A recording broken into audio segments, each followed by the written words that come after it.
Baik, bismillahirrahmanirrahim. Bapak akan menjelaskan materi pertemuan ke-15 tentang Sundanisasi Al-Quran, potret interaksi masyarakat Muslim Sunda dengan Al-Quran.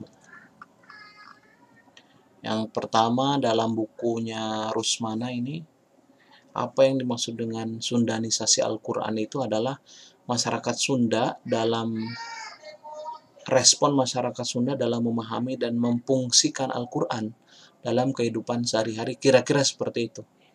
Jadi kumaha respon masyarakat Sunda karena Al-Quran, mungsikeun Al-Quran teh dijadikan sebagai naon. Nah, itu adalah yang dimaksud dengan Sundanisasi Al-Quran. Kemudian ada istilah Sunda Islam dan Islam Sunda. Kemudian ada istilah Sunda Islam, kemudian ada Islam Sunda. Kira-kira apa itu maksudnya?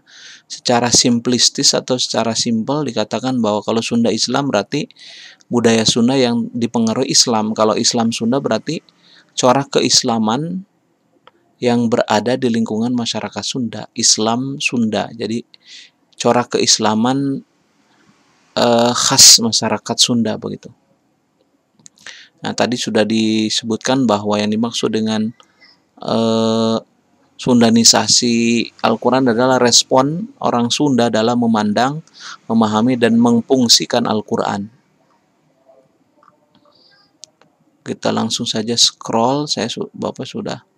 Nah, Al-Quran itu ketika berinteraksi atau datang ke orang Sunda itu tidak secara langsung mempengaruhi, tetapi dia melalui ini yang tiga ya, ada lapisan budaya, kemudian ada lapisan intelektual.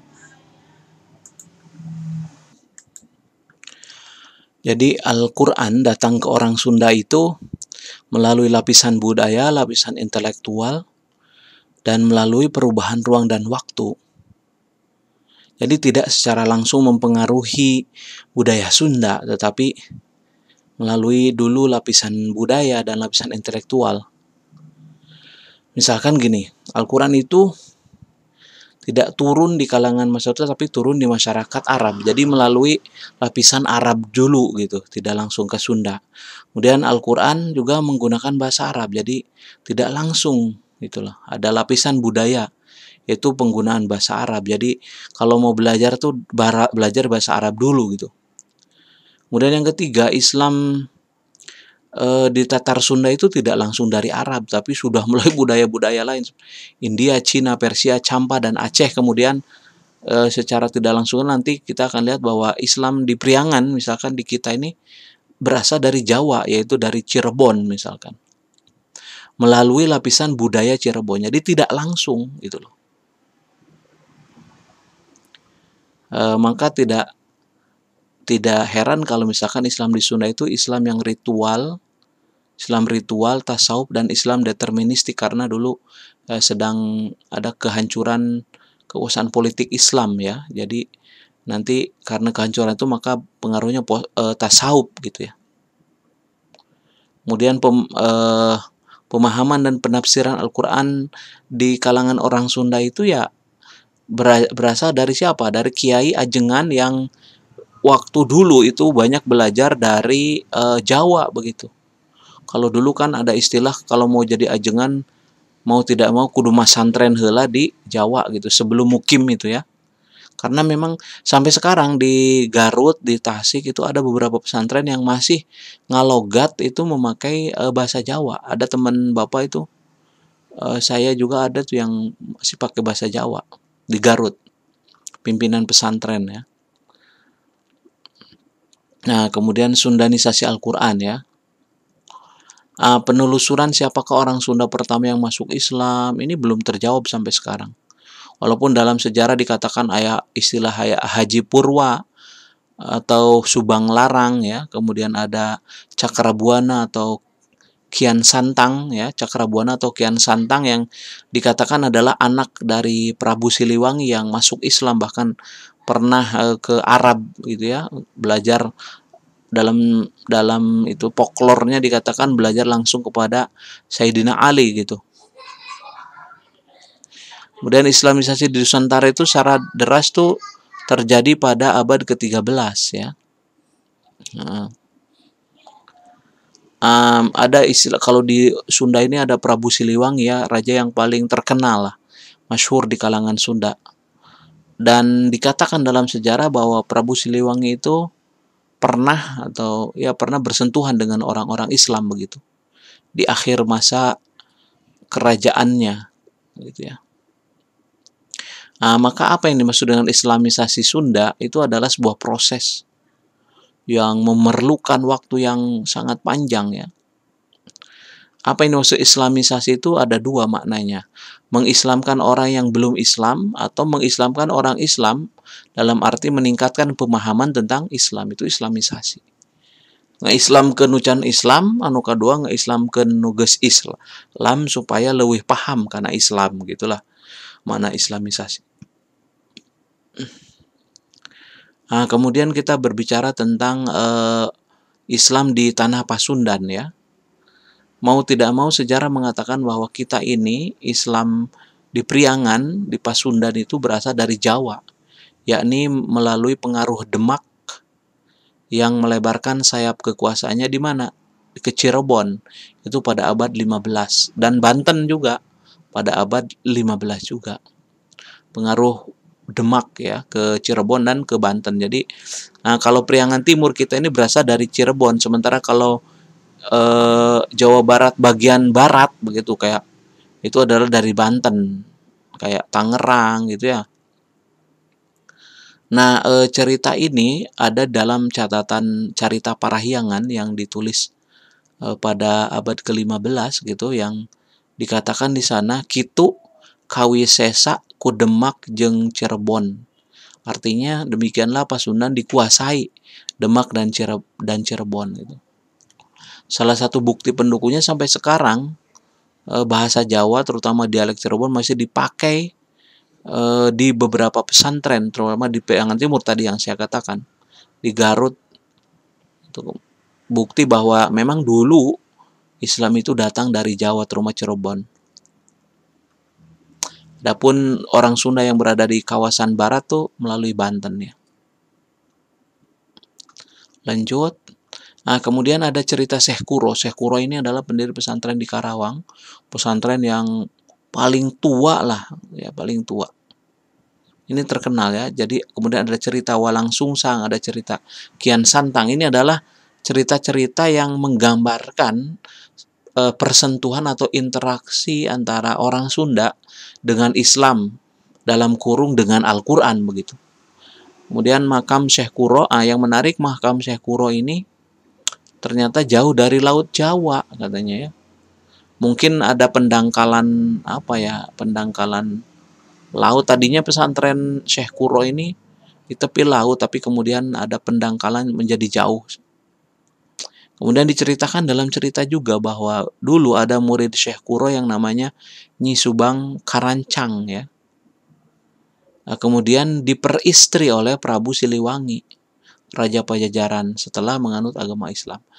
Nah, ini cerita-cerita ini memang selalu dihubungkan dengan cerita Prabu Siliwangi yang merupakan Raja Sunda terkenal itu ya.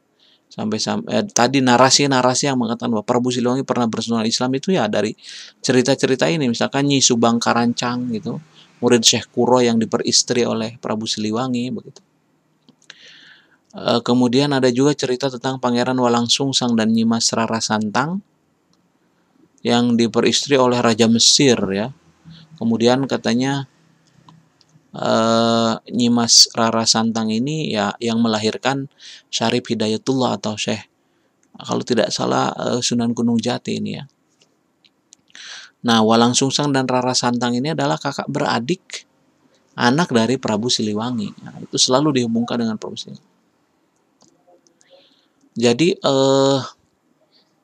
berdasarkan cerita-cerita itu maka menolak gitu atau kontra dengan narasi sejarah selama ini bahwa Pasundan itu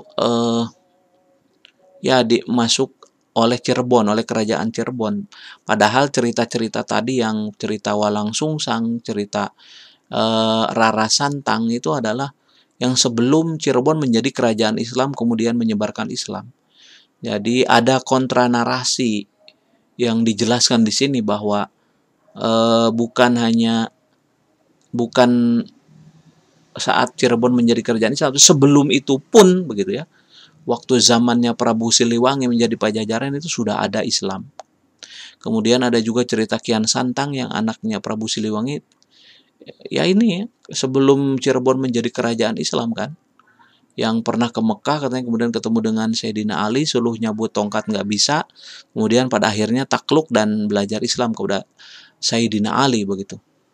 Ada juga yang cerita tentang Situ Lengkong Panjalu ya, yang Sang Hyas Boros Ngora disuruh ngambil gayu yang dibuat yang dicopongan yang dilubangi itu, tapi ternyata bisa mengambil air itu dari mana, air zam-zam yang di Mekah itu kemudian ditumpahkan di Situ Lengkong Panjalu begitu. Nah itu cerita-cerita tentang bagaimana persentuhan pertama antara orang Sunda dengan Islam atau dalam kurung dengan dengan Al-Quran begitu, di mana ada dua versi saya kira. Ada yang mengatakan bahwa iya kita dari Cirebon, dari Demak ya, dari Jawa, Cirebon, kemudian dari Banten. Tapi ada juga cerita-cerita bahwa sebelum itu ketika zaman Prabu Siliwangi itu Islam sudah ada begitu. Ada, walaupun sulit dibuktikan mungkin ya. Kemudian mushaf Al-Quran di kalangan masyarakat Sunda, naskah mushaf Al-Quran di kalangan orang Sunda. Ada beberapa yang kita bisa lihat katanya di Garut, di Balubur ada yang diperkirakan bahwa mushaf itu berasal dari zaman Kian Santang, abad ke-14 tuh. Kemudian ada mushaf Al-Quran di Cangkuang Garut, dipercaya peninggalan Pangeran Arif Muhammad. Kemudian ada mushaf Al-Quran di Sumedang yang dipercaya sebagai peninggalan Pangeran Santri. Nah itu kan cerita-cerita juga mengatakan bahwa sebelum Cirebon menjadi kerajaan begitu. Kemudian diperkirakan juga di Pamijahan ada naskah mushaf Al-Quran di Cirebon, di Bandung yang mungkin tidak ditemukan di Sumedang, di Tasikmalaya dan lain-lain. Dulu itu kalau ada mushaf Al-Quran itu diagung-agungkan dan disakralkan seperti barang keramat ya. Kemudian dulu pernah juga surat-surat pendek ditulis oleh orang Sunda zaman baheula di atas daluang, yaitu semacam kertas yang terbuat dari kulit kayu ya. Misalkan disebutkan bahwa Kian Santang ya, putra Prabu Siliwangi itu menghadiahi mushaf Al-Quran katanya tuh kan. Nah itu cerita-cerita bahwa dulu di zaman baheula begitu sudah ada naskah-naskah mushaf Al-Quran di orang Sunda. Kemudian selanjutnya terjemahan tafsir Al-Quran. Kalau terjemahan bahasa Melayu itu abad ke-17, sementara terjemahan yang bahasa Sunda itu ya abad ke-20. Memang agak sebelah sini begitu ya. Sundanisasi Al-Quran dimulai dengan ini yang harus dipahami nih, yang harus diketahui. Ini ada cerita karya Haji Hasan Mustafa, ini harus tahu ya, bahwa Sundanisasi Al-Quran dimulai dengan karya Haji Hasan Mustafa yang berasal dari Garut, sastrawan Sunda, ahli tasawuf, pernah ke Arab gitu ya. Haji Hasan Mustafa adalah ulama terkemuka ya, bermukim di Mekah, belajar di Mekah. Beliau juga sebagai sastrawan ada yang mensejajarkan dengan Rangga Warsita itu, sastrawan Jawa. Bahkan ada yang mensejarkan bahwa Haji Hasan Mustafa selevel dengan Imam Al-Ghazali lah, itu silakan saja ya. Yang menarik, Haji Hasan Mustafa itu membuat Al-Quran ini dalam bentuk puisi atau prosa. Jadi berbicara mengenai tasawuf, autobiografi, dan adat istiadat. Pada tahun 1920 Haji Hasan memilih 105 ayat dari Al-Quran yang relevan dengan untuk hidup orang Sunda. Lalu coba perhatikan, diterjemahkan dalam bentuk dangding. Kalau sekarang mungkin kalau ada tafsir Al-Quran tapi didangdingkan dalam bentuk prosa ataupun puitis, itu akan kontroversi mungkin. Seperti nanti akan dijelaskan ada kasusnya Habe Yasin begitu. Kalau dulu itu Haji Hasan Mustafa sudah pernah jadi menafsirkan Al-Quran dalam perspektif Sunda dan disajikan dalam bentuk dangding gitu ya. Dangding Sunda atau jadi disesuaikan dengan budaya lokal masyarakat Sunda supaya lebih mudah. Ini adalah tulisan-tulisan bahasa Sunda Haji Hasan Mustafa yang berasal di Garut gitu ya.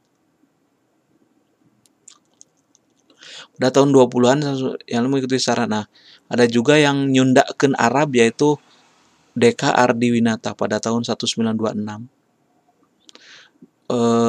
Raden DK Ardiwinata ini mengusulkan supaya di pesantren ulah bahasa Jawa. Karena dari dulu itu pesantren semuanya bahasa Jawa. Diusulkan supaya memakai bahasa Sunda. Ngalogatan naon, ngalogatan kitab. Ini pada tahun 1926. Awalnya itu bahasa Jawa. Nah, bahkan dulu di masjid-masjid katanya sebelum tahun 82 itu masih ada yang khutbah Jumat pakai bahasa Jawa. Tapi kemudian sejak 82 sudah 70% masjid di Jawa Barat menggunakan bahasa Sunda dalam khutbahnya. Jadi diperkirakan bahwa sebelum 82 ini masih banyak yang memakai bahasa Jawa mungkin ya. Kemudian penggunaan tafsir-tafsir pesantren Sunda ya. Jadi pada abad ke-19 itu seluruh pesantren di Pasundan, di Sunda itu pakai tafsir Jawa. Nah, maka karena ya itu ada bahwa kita ini Islamnya dari Cirebon, banyak ajengan kiai zaman baheula masantren di Jawa, jadi ngalogatna bahasa Jawa. Tapi kemudian, nah ini, Al-Quran ini kalau ingin menjadi terjemahan Sunda ini melalui tafsir bahasa Arab, heula lapisannya, kemudian syarah tafsir bahasa Arab, terus terjemahan Jawa, kemudian baru terjemahkan karena bahasa Sunda. Jadi Al-Quran, jarak antara Al-Quran dengan terjemahan bahasa Sunda itu melalui lapisan-lapisan kultural gitu ya. Tafsir bahasa Arab, syarah tafsir bahasa Arab, kemudian melalui bahasa Jawa, baru karena Sunda gitu ya. Haji Hasan Mustafa menerjemahkan ayat terpilih sekitar tahun 20 ya. Tapi baru terbit tahun 40 katanya. Kemudian disusul tahun 40 oleh Raden Wiranata Kusumah V yang menafsirkan surat Al-Baqarah dalam dangding. Sedangkan Ahmad Sanusi juga ada Kiai Ahmad Sanusi, pimpinan pesantren Gunung Puyuh, dan Kiai Haji Muhammad Ramli mengeluarkan tafsir Sunda juga yang lengkap. Tapi judulnya jadi Al-Kitabul Mubin, tafsir bahasa Sunda. Kiai Haji Ki Saleh juga, Muhammad Hashim juga, misalkan ada tafsir Sunda tentang ayat suci lenyepanen. Nah, intinya adalah tafsir-tafsir Al-Quran, tafsir-tafsir dari Al-Quran yang dalam bentuk Sunda ini sebenarnya menjadi fasilitator interaksi antara orang Sunda dengan Al-Quran.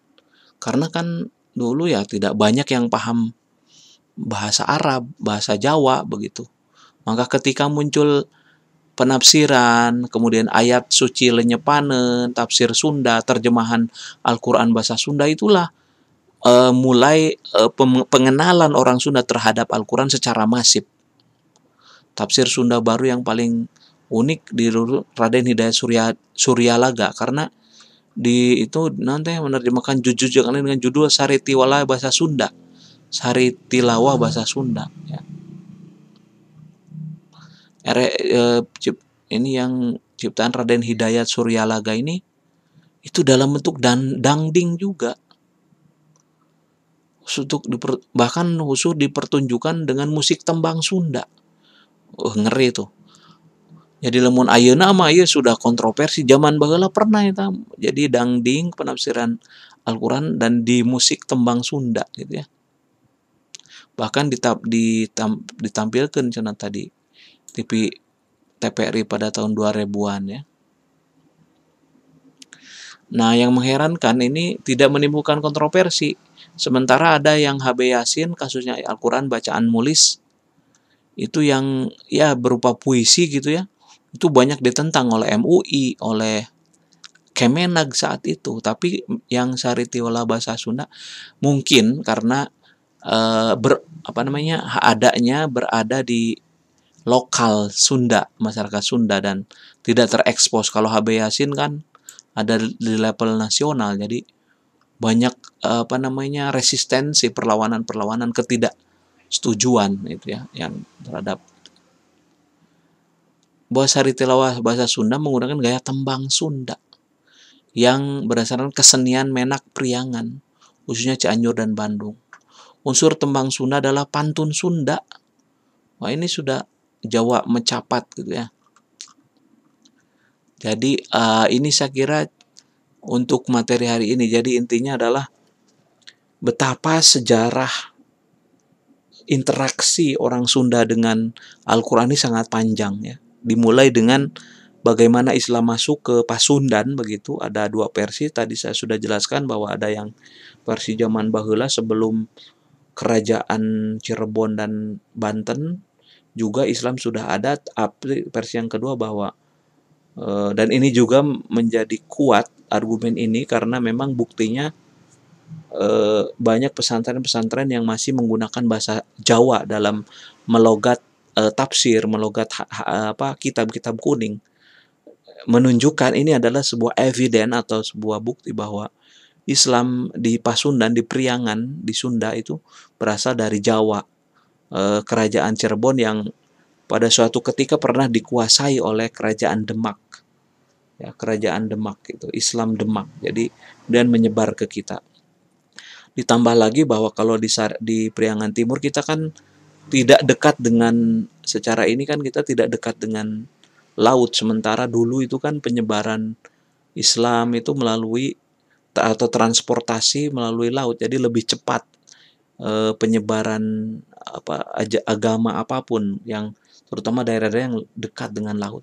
Saya kira cukup untuk materi pertemuan ke-15. Thank you. Assalamualaikum warahmatullahi wabarakatuh.